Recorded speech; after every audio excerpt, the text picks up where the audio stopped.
Hi, my name is Hannah, and this is the Horror Hangout. Welcome to my channel. I'm happy you found me here. Like I said, my name is Hannah, and today we're going to be talking about Radio Silence's new movie, Abigail. So before we get started on this review, I'm going to give you a quick rundown on how I think I'm going to do things here. So we'll start. This is a spoiler-free section. I'm just going to give you my opinions, and then we'll do spoilers at the end of the video, and I will give you plenty of warning before those spoilers happen. So first, I want to say that I did not really see the trailer for this movie at all. I had seen, I think, the teaser months and months and months ago, but I didn't see either of the two trailers that they had put out since. And on IMDb and on Rotten Tomatoes, it is billed as a horror thriller. Now, it is a Radio Silence movie, so maybe that should cue you into the tone of the movie. But this movie was way more comedic than I expected from it. And I was a little caught off guard by that. I think now knowing the tone of the movie, I would almost enjoy it more on a rewatch. Horror comedies are not typically my favorite. There are definitely a few that I love, but for the most part, they're pretty hit or miss for me. This one, I did enjoy it, but I really feel like they did themselves a disservice not marketing it so much as a horror comedy. I tend to like to go into movies blind, and sometimes that's not the best thing.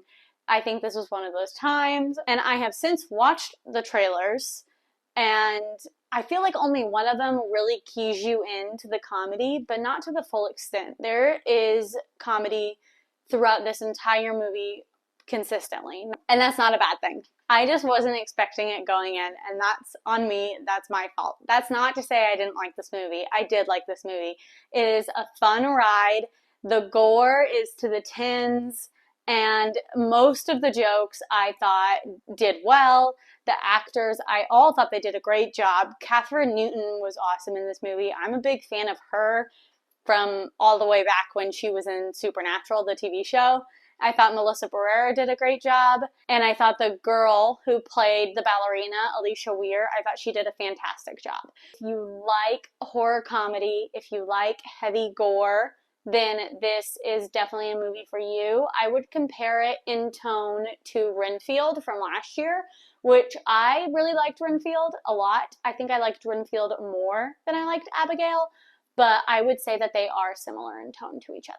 So after I watched this movie, I did go back and watch the trailers, and I feel like they both kind of give a lot of the movie away. And I hate when trailers do that, especially the second trailer that was dropped for Abigail. It gave a lot of the movie away. It showed like a whole scene that happens towards the middle to end of the movie, and I just wish they wouldn't have included that. I would recommend seeing it in theaters. Like I said, all the performances, they did a great job, and the gore is to the tens. I had a great time with that. On a personal score, on a scale out of 10, I think I'm going to land it right at a 3.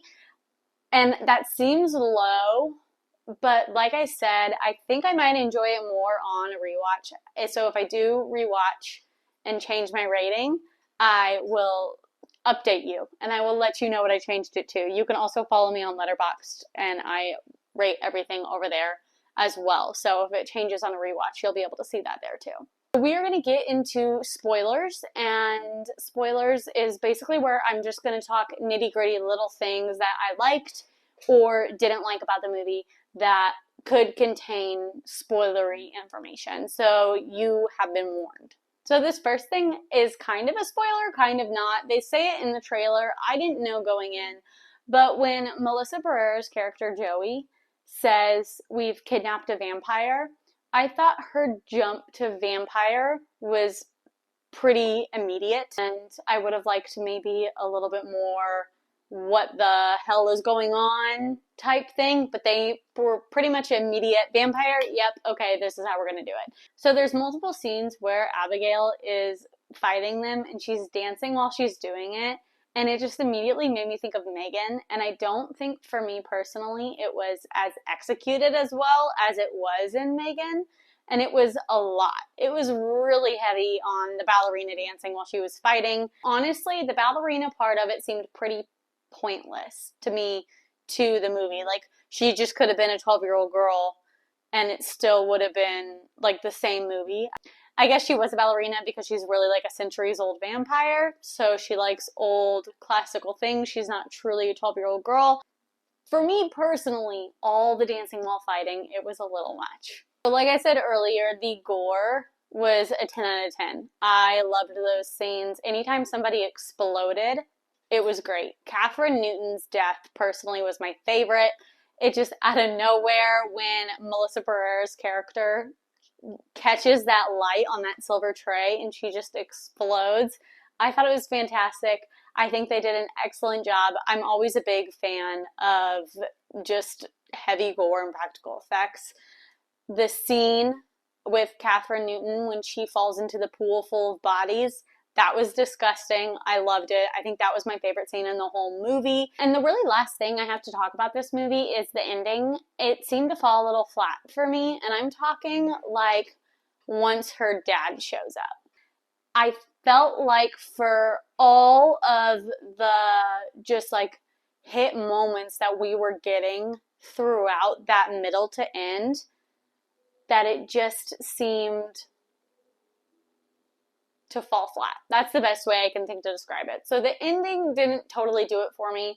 Like I said, overall, I'm going to rate it a 3 out of 10. I enjoyed it, but I wasn't like wowed by it. I will rewatch it after a while once it's not so fresh in my mind, and I'll revisit it. So yeah, that's what I thought of Abigail. Let me know what you think. I am always happy to chat opinions down in the comments, so just let me know. And you can follow me on Instagram, where I post pretty frequently, and Letterboxd, I log every single movie that I watch. And of course, if you liked this video, if you could please like and subscribe to the Horror Hangout, that would mean the world to me. I'm super excited to build a little community over here where we can just talk about nothing but horror movies. Thanks so much for watching, and I will see you on the next one. I believe the next movie I will be reviewing is Infested, which is coming straight to Shudder this Friday. I want to say the 26th. So keep an eye out for that.